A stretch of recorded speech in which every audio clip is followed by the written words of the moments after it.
በወር ወይስ በዓመት? ድሮ ድርጅቶች ለማርኬቲንግ የሚመድቡትን በጀት ወጪ እንደሆነና ምንም አይነት ገቢ እንደማያመጣ ነበር የሚያስቡት።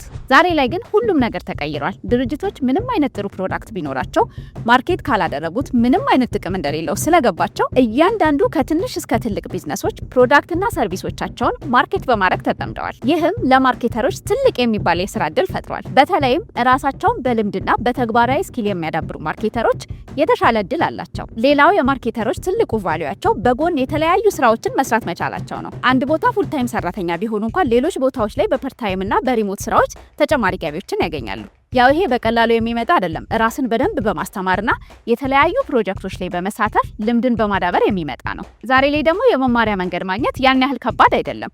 በቀላሉ ስልካችንና ላፕቶፓችንን በመጠቀም የተለያዩ እውቀቶችን ማግኘት እንችላለን። ለምሳሌ ሙያሎጂ ላይ ያለውን የማርኬቲንግ ኮርስ እንመልከት። የተዘጋጀው ኢትዮጵያ ውስጥ ካሉ ስመጥር የማርኬቲንግ ባለሙያዎች አንዱ በሆነውና በዘርፉ ልምድ ባካበተው መቅደላ መኩሪያ ነው። ኮርሱን ለመማር ከሶፋችሁ ወይም ከቢሮ ጠረጴዛችሁ ስልካችሁንና ላፕቶፓችሁን ወይም ደግሞ ቴሌቪዥናችሁን ብቻ በመጠቀም መማር ትችላላችሁ። ለዚህም ዋጋው 3000 ብር ብቻ ነው። ለመማር ደግሞ ከናንተ የሚጠበቀው በ0904 13 55 55 ላይ መደወል ወይም ደግሞ ወደ ዌብሳይታችን muyaology.com በመግባት አሁኑኑ መማር መጀመር ትችላላችሁ።